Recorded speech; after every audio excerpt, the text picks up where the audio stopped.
무한 시절 지날 때 깊은 한숨 내쉴 때 그런 풍경 보시며 탄식하는 분 있네. 고와 같이 너희를 버려두지 않으리. 내가 너희와 영원히 함께하리라. 다시 한 번 더. 허무한 시절, 허무한 시절 지날 때 깊은 한숨 내쉴 때 그런 풍경 보시며 탄식하는 분 있네. 고와 같이 너희를 버려두지 않으니 내가 너희와 영원히 함께하리라. 성령이 오셨네. 성령이 오셨네. 성령이 오셨네. 내 주에 보내신 성령이 오셨네. 우리 인생 가운데 친히 찾아오셔서 그 나라 꿈꾸게 하시네. 억눌린 자 같은 자, 억눌린 자 같은 자, 자유함이 없는 자, 피난처가 되시는 성령님 계시네. 아멘. 주의 영이 계신 곳에 참 자유가 있다네. 진리의 영이신 성령이 오셨네. 성령이 오셨네. 성령이 오셨네. 성령이 오셨네. 내 주에 보내신 성령이 오셨네. 우리 인생 가운데 친히 찾아오셔서 그 나라 꿈꾸게 하시네. 다시 한 번 더. 성령이 오셨네. 성령이 오셨네. 성령이 오셨네. 내 주에 보내신 성령이 오셨네. 우리 인생 가운데 친히 찾아오셔서 그 나라 꿈꾸게 하시네. 그 나라 꿈꾸게 하십니다. 그 나라 꿈꾸게 하시네.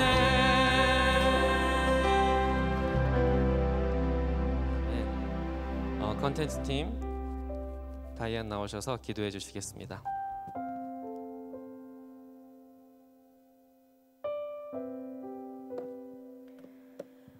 오직 성령이 너희에게 임하시면 너희가 권능을 받고 예루살렘과 온 유대와 사마리아와 땅끝까지 이르러 내 증인이 되리라 하시리라. 아멘. 거룩하신 성령 하나님, 오늘도 기업 가운데 시간과 장소를 거룩히 구별하여 주님께 예배를 올려드리게 하신 은혜에 감사드립니다. 한 주간 주님의 은혜의 날개로 지키시고 보호하시며 인도하신 하나님, 삶의 자리에서 우리의 구원자, 우리의 창조자 되시는 주님을 매 순간 기억하며 삶의 예배를 올려드리는 모두가 되기를 소망합니다. 특별히 연약한 우리를 홀로 두지 않으시고 성령님을 보내주시니 감사합니다. 성령님을 더욱더 사모하며 성령의 열매를 맺는 삶 살게 하여 주시옵소서. 성령 충만함으로 때를 얻든지 못 얻든지 복음 전파하게 하시고, 코로나 팬데믹으로 진짜 마지막 때가 가까이 오고 있음을 느끼는 이 시즌 가운데 하나님 아버지의 마음으로 열방의 모든 영혼들에게 복된 소식을 전하는데 애터미가 쓰임받게 하여 주시옵소서. 선두에서 달려가시는 회장님과 그 가정을 보호하시고 성령 충만케 하시고 부르심의 표대를 향해 전력할 수 있도록 힘과 지혜와 건강을 허락하시며 믿음의 동역자들과의 만남 가운데 오직 하나님의 뜻에 순종하며 합력하여 선을 이루실 것을 믿으며 나아갈 수 있도록 인도하여 주시옵소서. 또한 모든 임직원과 법인, 가족들, 합력사, 재단, 또 삶의 현장에서 애터미를 만나는 수많은 사람들이 하나님을 만나고 진리를 깨닫는 선한 역사가 계속해서 흘러가게 하여 주시옵소서. 모든 순간이 성공이 아닌 섬김으로, 사랑으로, 겸손으로 삶의 예배가 계속해서 풀어지게 하여 주시옵소서. 이제 말씀을 듣습니다. 말씀을 전하시는 정홍중 목사님, 성령 충만케 하시고 영육의 강건함 허락하시고 지혜와 계시의 영을 부어주셔서 생명의 말씀을 대언하실 때 강하고 담대하게 믿음으로 말씀을 선포하시도록 주의 강한 오른팔로 붙잡아 주시옵소서. 온라인과 오프라인으로 말씀을 듣는 모든 영혼들, 굳은 마음이 아닌 부드러운 마음을 주셔서 말씀이 영을 터치하게 하시고 오늘 말씀으로 영혼들이 살아나고 회복되는, 성령님을 더 사모하는 신령과 진정의 예배를 올려드리는 시간 되게 하여 주시옵소서. 계속해서 주중에 드려지는 이 예배에 성령님 기름 부어주시고 부흥이 임하게 하여 주십시오. 주님 감사합니다. 사랑합니다. 모든 영광 주님께만 올려드리며 우리의 구원자 되시는 예수님의 이름으로 감사하며 기도합니다. 아멘. 네, 오늘 우리에게 주시는 하나님의 말씀은 사도행전 1장 8절입니다. 오직 성령이 너희에게 임하시면 너희가 권능을 받고 예루살렘과 온 유대와 사마리아와 땅끝까지 이르러 내 증인이 되리라 하시니라. 오늘도 지난 시간에 이어서 성령님에 대한 이야기를 하려고 합니다. 그래서 오늘은 성령 충만과 존재 혁명이라는 제목으로, 부제는 나의 나라 대 하나님의 나라라는 제목으로 말씀을 전하겠습니다. 제가 고등학교 때 봤던 아주 유명한 영화인데요, 사관과 신사라는 리차드 기어가 젊었을 때 주연한 그러한 영화입니다. 리차드 기어가 이제 여기서 주인공 이름이 메이어인데요, 해군 항공 사관학교에 입학한 사관생도입니다. 사관학교 주위에는 공단이 있어요. 그래서 여공들이 많이 있는데 거기에 일하는 여공들의 꿈은 이 사관생도들을 만나서 결혼하는 것이 그들의 꿈입니다. 어느 날 메이어는 그 옆에 있는 단짝 친구인 윌리와 함께 파티에서 두 여공을 만나게 됩니다. 그런데 그 윌리의 파트너인 그 여자친구가 임신을 하지 않았는데도 불구하고 저 윌리와 결혼하고 싶어가지고 자기가 임신을 했다고 윌리에게 고백을 합니다.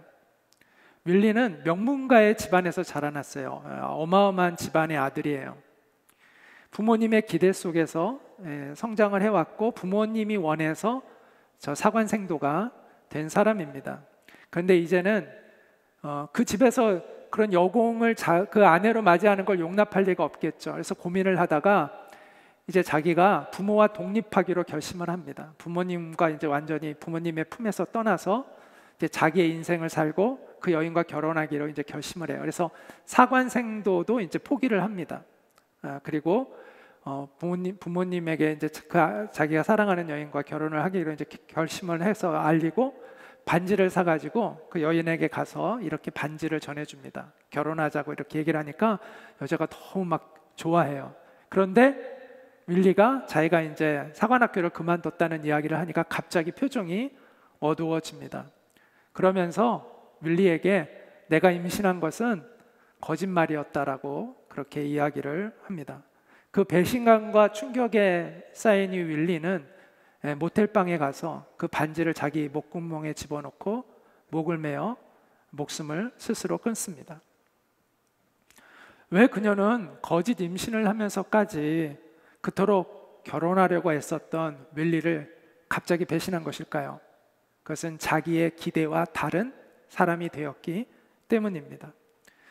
그녀가 사랑했던 것은 윌리 자체가 아니라 윌리가 가지고 있었던 그 신분, 사관생도라는 그 신분, 거기서 오는 유익, 그것을 기대했었던 것이죠. 그런데 그 기대가 이루어지지 않게 되자 그녀는 그 윌리를 배신하게 되었던 거죠. 이스라엘 백성들이 예수님을 환영하다가 갑자기 십자가에 못 박으라고 그렇게 외치게 된 것도 비슷한 이유에서라고 말할 수 있습니다. 수많은 군중들이 예수님을 따랐고 또 존경하는 것 같았지만 예수님이 그들이 원하는 길을 가지 않자 그들은 예수님을 배신하게 되었던 것이죠. 예수님이 오시기 전에 이스라엘은 약 600년 동안 바벨론, 페르시아, 그리스, 로마와 같은 민족들에 의해서 지배를 받아왔습니다. 이런 상황 속에서 그들이 원했던 메시아는 유대인의 독립을 이루는, 다시 이스라엘 나라를 재건하는, 그리고 강성한 국가를 이루어서 독립하는 그러한 나라를 꿈꾸었습니다. 그래서 그것을 이룰 수 있는, 다시 다윗 왕국을 재건하는, 그것을 이룰 수 있는 왕을 그들은 기다렸던 것이죠. 예수님이 그런데 이제 나타나셔서 수많은 기적과 표적을 행하자 이스라엘 백성들은 흥분하기 시작합니다. 역사상 그토록 놀라운 일을 행하는 사람을 못 보았기 때문이죠. 모든 불치의 병이 고침을 받고 물고기 2마리와 떡 5개로 5,000명이 먹는 놀라운 기적이 일어나고, 심지어 죽은 사람들이 살아나는 그러한 기적들이 일어났습니다. 그리고 수많은 군중들이 예수님에게로 집결하기 시작했습니다. 그들 대부분은 이 예수님이 우리가 그토록 목매어 기다려왔던 그 메시아가 아닐까, 우리나라를 독립시키는 그러한 힘을 가진 메시아가 아닐까라는 기대를 가지고 예수님을 따랐습니다. 거기에 더해서 그들 각자 나름의 기대가 있었어요. 그 중에는 병이 걸려서 그 병에서 낫고자 하는 목적을 가지고 예수님을 따른 사람이 있었습니다. 또 그 당시는 배고픔을 해결하는 것도 큰일이잖아요. 근데 예수님을 따라다니면 어쨌든 배고픔이 해결돼요. 그래서 예수님을, 그 배고픔을 해결하기 위해서 예수님을 따라다니는 사람들도 있었습니다. 또 그들 중에는 독립운동가들이 있었어요. 과격한 무력 투쟁 독립 투사들이 있었습니다. 그들을 열심당원이라고 얘기하는데요, 그런 열심당원들이 예수님과 함께 그 거사를 도모해 볼까 싶어서 예수님을 따라다니기도 했습니다. 또 예수님의 제자들은 나중에 다시 자세히 이야기하겠지만 높은 자리에 올라가서 떵떵거리며 권력을 유지할 수 있을 거라는 기대를 가지고 예수님을 따랐어요. 이처럼 모든 사람들이 어떤 기대를 가지고 예수님을 따르죠. 심지어 바리새인들은 어떤 기대를 가지고 예수님을 따랐을까요? 예수님에게 꼬투리를 잡아내서 예수님을 사회에서 매장시키려는 것을 기대하면서 예수님을 따랐습니다. 그런데 예수님은 그 누구의 기대와 또 맞는 길을 갖지 않으셨어요. 이스라엘의 국권 회복에도 관심이 없으셨고요. 또 예수님이 물론 병든 자를 고치셨지만 그 병든 일이 목적은 아니셨죠. 고치는 것이. 배고픔을 해결해 주는 것에 큰 관심을 갖지 않으셨어요. 그것이 목적이 아니었다는 거죠, 예수님의 사역에. 또 바리새인들의 그런 계략에도 쉽게 말려들지 않으셨어요. 군중들을 동원해서 정치적인 권력을 획득하는 것에 예수님은 전혀 또한 관심이 없었어요. 그럼 예수님의 관심은 무엇에 있었을까? 그것은 예수님이 총독 빌라도 앞에서 했던 그 재판에서 하신 말씀 안에 담겨져 있습니다. 예수님이 이렇게 빌라도에게 얘기합니다. 내 나라는 이 세상에 속한 것이 아니다. 만일 내 나라가 이 세상에 속한 것이었더라면 내 종들이 싸워서 나로 유대인들에게 넘겨지지 않게 하였으리라. 내가 지금 이렇게 잡혀오지 않게 했을 거다. 이제 내 나라는 여기에 속한 것이 아니다, 이렇게 말씀하셨습니다. 그럼 예수님이 원하셨던 그 나라는 어떤 나라인가요? 바로 하나님의 나라입니다. 그래서 예수님은 하나님의 나라에 대해서 계속해서 가르치셨고 또 하나님 나라를 선포하셨죠. 이스라엘 사람들은 그 하나님의 나라에 관심이 아니라 세상의 나라에 관심이 있었습니다. 그들이 원했던 것은 깊이 들어가면 결국은 내 나라를 건설하고 싶었던 것이죠. 그렇기 때문에 그들은 예수님이 힘없이 채찍에 맞고 모욕을 당하고 십자가에 못 박혀 죽는 것은 상상할 수가 없었어요. 그런 메시아는 상상할 수가 없었어요. 이사야서에 보면 이 구약 성경에 예수님 오시기 700년 전에 예수님이 정말 십자가에서 죽으시는 그 모습이 너무나 생생하게 묘사되어 있는 이 예언서를 가지고 있었음에도 불구하고 그들은 그런 메시아를 상상할 수가 없었어요. 왜 그랬을까요? 그들의 기대, 그들이 머릿속에 가지고 있는 그 고정관념, 그 기대와는 너무나 달랐던 것입니다. 한마디로 그런 메시아는 그들이 원했던 메시아가 아니었던 거죠. 결국 예수님께서 십자가에 못 박혀 돌아가실 때 예수님 주위에는 거의 아무도 없었습니다. 예수님의 제자 한두 사람과 또 예수님의 그 어머니였던 마리아, 이모, 또 막달라 마리아, 이런 몇 명의 한 3명 정도의 여인만이 거기에 있었다고 성경에 기록되어 있습니다. 수많은 이스라엘 백성들이 어떤 기대를 품고 예수님을 따랐듯이 여러분 가운데 지금 예수님을 이미 믿고 따르는 사람들이 있다면 여러분도 분명 어떤 기대를 품고 예수님을 따르고 있을 것입니다. 예수님을 만난다는 것, 그거는 엄청난 기대를 주기에 충분한 사건입니다. 자, 그런데 문제는 내가 품고 있는 기대가 어떤 기대이냐에 따라서 결과는 많이 달라진다는 것이죠. 여러분이 지금 예수님을 따르고 있다면, 또 앞으로 예수님을 여러분이 따르게 된다면 여러분이 품는 기대는 무엇입니까? 혹시 이스라엘 백성들처럼 하나님으로부터 오는 그 소망이 아닌 나로부터 오는 꿈, 나로부터 오는 소망을 갖고 있는 것은 아닙니까? 혹시 내 꿈을 이루기 위해서 예수님이 필요하다고 여기고 있는 것은 아닙니까? 내가 지금 주님을 따르고 의지하는 것도 하나님의 나라가 아니라 이 세상의 나라, 내가 원하는 그 나라를 이루기 위해서 그 기대를 품고 예수님을 따르고 있는 것은 아닙니까? 그렇다면 우리의 기대가 하나님의 나라가 아니라 내 나라에 있다면 우리의 이 믿음은 오래 갈 수 없습니다. 언젠가는 무너지게 될 거예요. 자, 그러면 우리가 어떻게 하면 하나님 나라를 꿈꾸는 사람이 될 수 있을까요? 내 나라가 아닌 하나님의 나라를 꿈꾸는 사람이 될 수 있을까요? 그것이 바로 오늘 본문이 사도행전이 말씀하고 있습니다. 그가 고난받으신 후에 또한 그들에게 확실한 많은 증거로 친히 살아계심을 나타내사 40일 동안 그들에게 보이시며, 그러니까 예수님이 부활하셔서 40일 동안 제자들에게 보이시며 하나님 나라의 일을 말씀하시니라. 예수님은 십자가에 달리기 전에도 하나님 나라의 일을 가르치셨고 부활하시고 나서도 계속해서 하나님 나라의 일을 말씀하고 있다라고 성경은 이야기해주고 있습니다. 자, 아까 예수님의 제자들에 대해서 잠깐 언급했는데 우리가 제자들에게만 초점을 다시 한번 맞춰보면, 제자들은 야고보와 요한이 예수님께 찾아와서 다른 제자들보다 먼저 선수를 쳐서 예수님이 왕이 되면 우리를 예수님의 좌우편에 앉게 해달라고 부탁을 하죠. 자, 그것을 들은 다른 제자들이 야고보와 요한이 예수님께 가서 그런 부탁을 했대라는 이야기를 들은 제자들이 성경에 보면 그것을 듣고 분하게 생각했다라고 얘기합니다. 그렇다면 나머지 다른 제자들도 역시 똑같은 목적을 가지고 예수님을 따르고 있었다라는 것을 알 수가 있습니다. 예수님이 십자가에 못 박혀 죽는다고 했을 때 베드로가요, 예수님 절대 그렇게 못합니다 라고 이야기를 하는데, 그때 보면 그 말씀에 보면 영어 성경에 보면 리뷰크, 예수님을 베드로가 비난했다고 얘기합니다. 그게 무슨 의미냐면 이런 뉘앙스죠. 아니, 지금 예수님 무슨 말씀하시는 거예요? 예수님이 죽으면 우리가 여태까지 예수님을 위해서 희생하며 따랐던 보상은 누구한테 받습니까? 그럼 내 꿈은 어떻게 됩니까? 말도 안 되는 소리 하지 마세요. 지금 이런 식으로 예수님에게 항변을 했다는 것이죠. 그런데 예수님은요, 십자가에 달려 죽으셨어요. 너무나 무력하게, 너무나 비참하게, 아무 저항 없이 예수님은 십자가에 죽으셨습니다.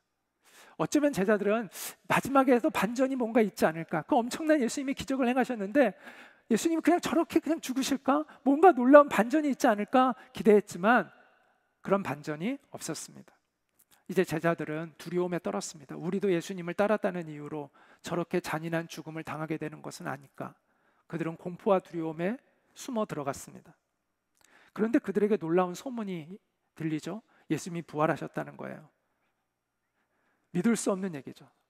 그래서 처음에는 뜬 소문에 불과했다고 여겼는데, 그런데 그들에게 예수님은 직접 나타나셔서 40일 동안 그들과 친히 함께 하시면서 하나님의 나라의 일을 가르치셨다고 얘기합니다.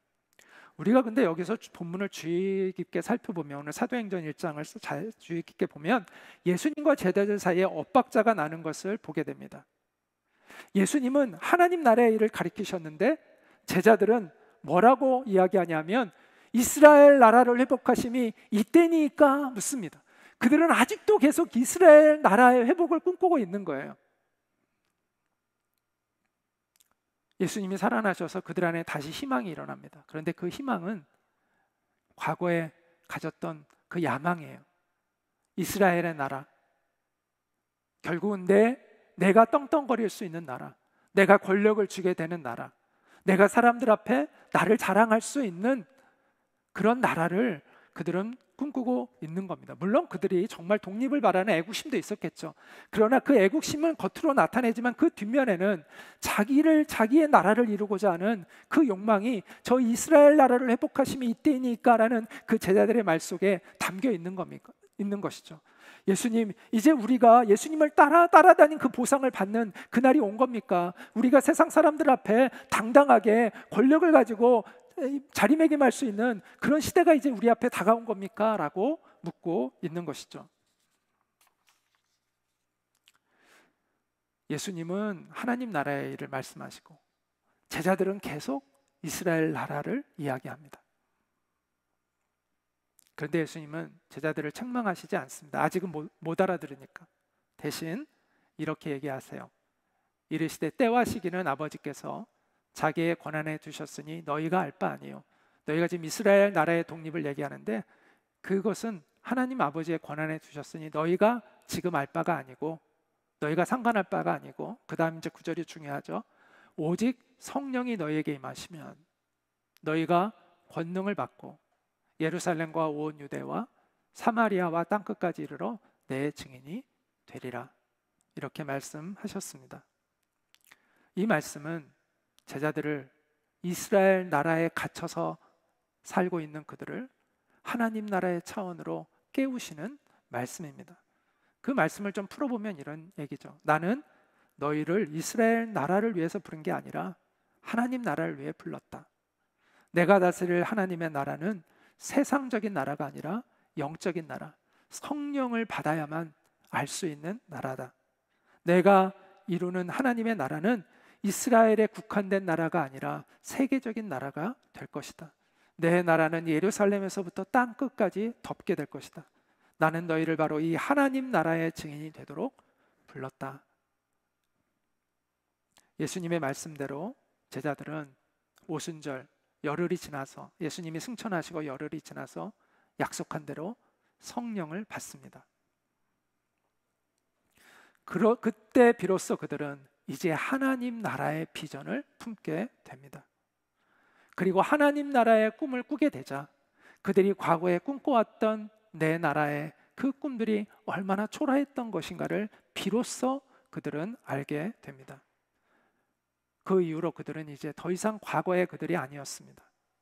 탐욕과 이기심으로 채워진 내 나라를 세우고자 하는 그런 사람들이 아니었습니다. 이제 그들은 자신의 모든 것을 바쳐, 심지어 목숨까지도 바쳐서 하나님의 나라를 위하여 살아가는 그런 사람들로 변화되었습니다.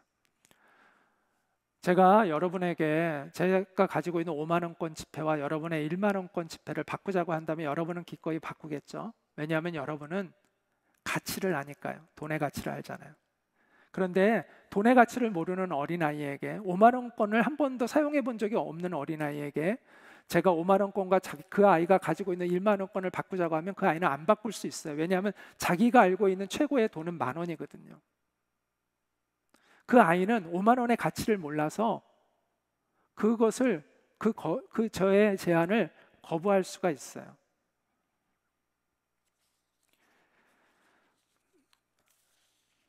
우리가 하나님의 나라를 위해서 살게 되는 건요, 억지로 되는 게 아니라요, 하나님 나라의 가치를 깨닫게 되면 그렇게 되는 거예요. 성령의 조명하심 아래에서 우리가 하나님의 영광을 경험하게 되면요, 하나님 나라를 추구하는 삶은 자연스럽게 되는 거죠. 왜냐하면 가치를 아니까. 예수님의 제자들이 그렇게 됐잖아요. 성령의 충만함을 받게 되자 하나님 나라의 가치를 알게 되니까, 그래서 이제는 하나님 나라를 위해서 살아갈 수밖에 없는 존재가 돼버린 거죠. 이 세상의 가치와는 비교할 수 없는 그 나라의 가치를 알았기 때문에 그 가치를 선택할 수밖에 없는 존재로 변화되게 된 것이죠. 무엇이 성령 충만한 증거일까요? 우리가 남들보다 엄청난 능력을 행하고 기적을 행하는 걸까요? 그거는 성령 충만 받지 않아도 할 수 있어요. 물론 성령님은 은사도 주시고 능력도 주십니다. 그러나 성령 충만의 가장 확실한 증거는요, 존재혁명입니다. 하나님의 나라를 위해서 내 자신을 드릴 수 있는 신념과 용기가 생기는 것이라고 생각합니다. 저는 그래서 존재혁명이 일어나지 않는 성령 충만은 없다고 생각해요. 존재혁명이 없이 능력만 있다면 이건 성령 충만은 아니에요. 성령 충만의 가장 분명한 열매는 존재의 혁명이 일어나는 거예요. 존재적인 트랜스포메이션이 일어나는 것이죠. 나밖에 모르는 사람이 다른 사람을 사랑하고 품는 사람으로 변화되는 것입니다. 죄에서 허덕이며 살던 사람이 죄를 이기고 극복하는 것을 경험하게 되는 것입니다. 내 나라의 회복만을 위해서, 내 가정의 안녕만을 위해서 살던 사람이 하나님 나라의 회복을 꿈꾸는 사람이 되는 것이죠. 그리고요, 성령 충만을 받게 되면요, 하나님 나라의 가치를 추구할 뿐만 아니라 주님을 깊이 사랑하게 됩니다. 그래서 주님을 따르고자 애쓰는 그런 차원이 아니라 따를 수밖에 없는 그런 사람이 됩니다. 여러분이 누구를 사랑하면 따를 수밖에 없잖아요. 그 사람이 위험에 빠지면 자기도 거기에 뛰어들게 되고, 불 속에 들어가면 불 속에 뛰어들고, 누군가를 여러분이 사랑하게 되면 물불 가리지 않고 그 사람과 함께하기 위해서 행동하게 되잖아요. 그래서 성령 충만은요, 남들이 갖지 못한 무슨 특별한 은사나 능력을 소유하는 것이 아니라 주님을 깊이 사랑하게 되는 능력을 갖게 되는 것이다 라고 표현하고 싶습니다. 어떤 손해가 오고 어떤 희생이 와도 주님을 따르는 것을 포기할 수 없는 사람이 되는 것, 그게 바로 성령 충만함을 받은 사람이라고 생각을 합니다. 우리가 성령 충만함을 모두 받기를 소망합니다. 그래서 우리가 정말 주님을 사랑하는 사람들이 되기를 원합니다. 억지로가 아니라 그 나라의 가치를 알기 때문에, 그리고 주님을 따를 수밖에 없기 때문에 주님을 따르는 그런 성령 충만한 우리가 되기를 원하고 소망합니다. 자, 우리가 그런 사람으로 살아간다는 것은 무엇을 의미할까요? 우리가 지금 하고 있는 일을 포기하는 것일까요? 우리가 이제 이 세상 비즈니스를 그만두고 목사나 선교사가 되고, 아니면 우리가 교회 일만 하고 길에 나가서 전도만 해야 되고 이래야 되는 걸까요? 아니죠. 하나님 나라를 위해서 살아간다는 건 세상을 외면하는 것이 아닙니다. 오히려 세상 한가운데로 들어가서 하나님이 편이 되어 그곳에 있는 것입니다. 온 세상에 하나님의 영광이 가득한 그 날까지 세상 속에서 주님을 섬기며 살아가는 사람이 되는 것입니다. 하나님의 나라는요, 모든 곳에 필요합니다. 하나님의 뜻은 모든 곳에 있어요. 정치의 영역에도, 교육의 영역에도, 또 우리가 일하는 이 비즈니스의 영역에도, 언론에도, 예술에도 하나님의 뜻이 다 담겨져 있어요. 중요한 것은 내가 지금 어디에 있느냐가 중요한 게 아니라 내가 어떤 존재로 그것에 있느냐, 내가 누구를 위해서, 무엇을 위해서 그곳에 내가 존재하고 있느냐, 이게 중요한 거죠. 피터 추카이라 목사는 그런 사람들을 킹덤 프로페셔널이라고 이렇게 표현을 합니다. 저는 이 프로페셔널이라는 이 의미를 전에도 이야기했지만, 우리가 어떤 의사나 변호사, 교수 이런 어떤 그런 직업군에 한정하지 않았으면 좋겠어요. 모든 곳에는 프로페셔널이 필요해요. 모든 일터에는요, 프로페셔널이 존재해요. 숙련된 기술자, 숙련된 전문인들이 다 있어요. 어떤 영역이든. 그리고 그 업계에서 그들은 인정을 받아요. 그리고 영향력을 끼치는 사람들이죠. 그런데 킹덤 프로페셔널과 일반 프로페셔널은 어떤 차이가 있느냐? 일반 프로페셔널은 자신의 명성과 지위를 유지하고 얻기 위해서 자신을 열심히 갈고 닦아요. 그러나 킹덤 프로페셔널은 목적이 킹덤에 있어요. 하나님 나라에 있어요. 그래서 하나님 나라를 위해서 그곳에서 내가 인정받고 영향력을 끼치는 사람이 되고자 자신을 갈고 닦는 사람이 킹덤 프로페셔널이라고 이야기하는 것이죠. 우리가 일하는 그 일터에 하나님의 나라가 임하도록, 하나님의 뜻이 이루어지도록, 하나님의 공의와 사랑이 그곳에 이루어지도록 그 통로가 되기를 원하는 사람들이 바로 킹덤 프로페셔널이라고 이야기할 수 있습니다. 그들은 자신을 주님 앞에 드리고 최선을 다해 정교하게 일하고 바르게 일하는 사람들입니다. 그리고 그들은 이 세상에 만연되어 있는 우상들에게 무릎을 꿇지 않고 오직 하나님 한 분만을 섬기기 위해 치열한 삶의 현장에 뿌리를 내리고 있는 그런 사람들입니다. 모든 압박과 모든 위협을 두려워하지 않고 그 일터의 현장에서 복음의 증인으로 살아가기 위해 자신을 드린 사람들, 이런 킹덤 프로페셔널들이 있을 때 하나님의 나라는 일터의 곳곳에 실현되어 가는 것이죠.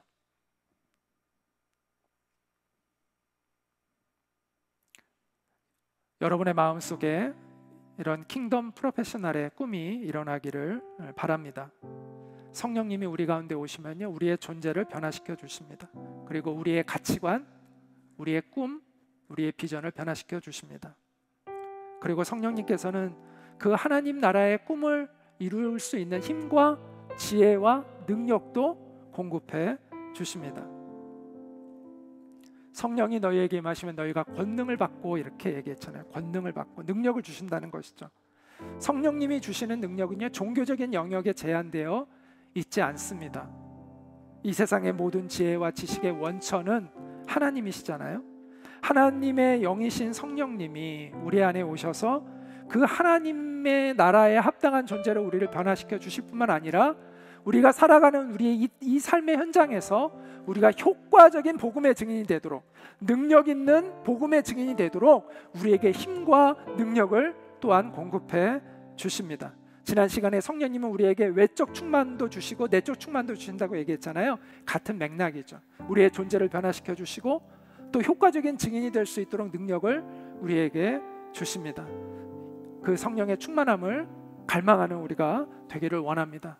그래서 주님을 마음 깊이 사랑하고 하나님 나라의 비전을 품고 성령님이 공급하시는 힘과 지혜로 우리가 살아가고 있는 이 비즈니스 영역에서 하나님의 영광을 위해 일하는 킹덤 비즈니스맨, 킹덤 비즈니스 우먼들이 다 될 수 있기를 축복합니다. 그런 우리가 될 수 있도록 우리가 기도하기를 원합니다. 이 시간에 우리 함께 성령이 오셨네라는 찬양을 부를 건데요, 성령이 오셨네, 내 주에 보내신 성령이 오셨네, 우리 인생 가운데 친히 찾아오셔서 그 나라 꿈꾸게 하시네. 우리가 이 찬양 부르면서 우리가 성령의 충만함을 받고 하나님 나라를 꿈꾸는 사람이 되게 해달라고 기도하는 마음 가졌으면 좋겠습니다. 우리 같이 찬양하겠습니다.